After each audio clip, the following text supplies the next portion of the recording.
Praise be Jesus Christ, now and forever.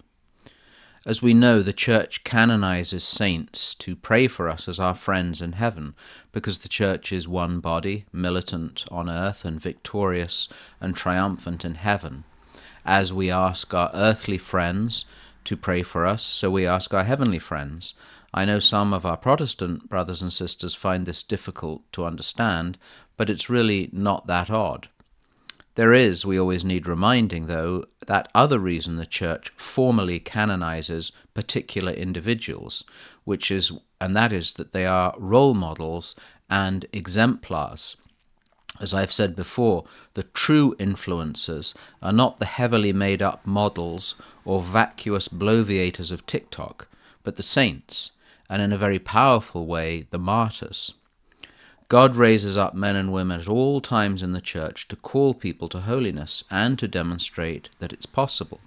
Sometimes canonizations are of people from long ago, which is an acknowledgement of an ancient devotion to their life and example.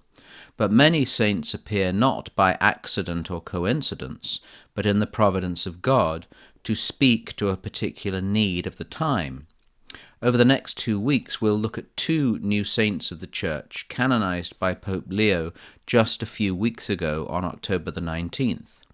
They are 2 men, a layman and an archbishop martyr, who speak a word to us by their life, words, and example, a word, we might say, very much needed in this strangely developing century. This week's new saint is Saint Bartolo Longo, who died in 1926, which in the eyes of eternity is not long ago. St. Bartolo has a conversion story almost unheard in recent times. Although from a practicing Italian Catholic family, when Bartolo went to university, like so many young people, he abandoned his faith. Remember, you don't lose your faith, you lose your car keys. More terribly, though, Bartolo was drawn into the world of the occult, and terrifyingly became a Satanist priest. Immediately he began to suffer both physical and mental ailments, but eventually, with the help of a priest and the devout use of the rosary, he abandoned the path of evil and returned to the faith. He spent the rest of his life, he died at the age of 85, working for the poor and promoting the rosary, and in particular the shrine of Our Lady of Pompeii. St. Bartolo said that the Blessed Virgin saved him from the devil, which is why he was so devoted to her. What do we learn from St. Bartolo? Firstly, his family never gave up on him and continued to pray for him. This is a lesson needed for families, especially parents, when a child has wandered far from the faith, even into the depths of evil. Do not stop praying.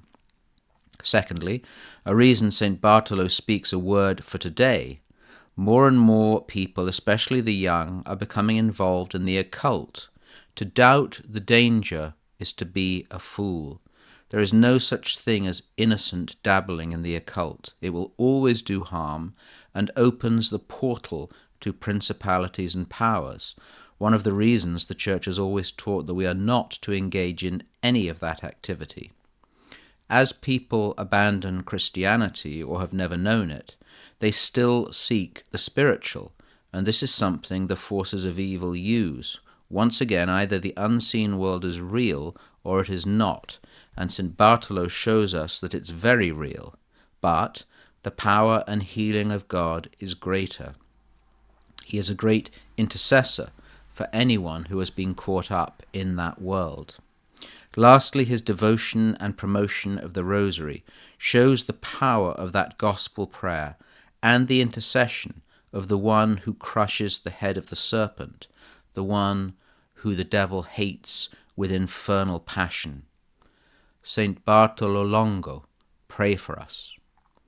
Brethren, be sober, be vigilant, because your adversary the devil, like a roaring lion, walketh about, seeking whom he may devour.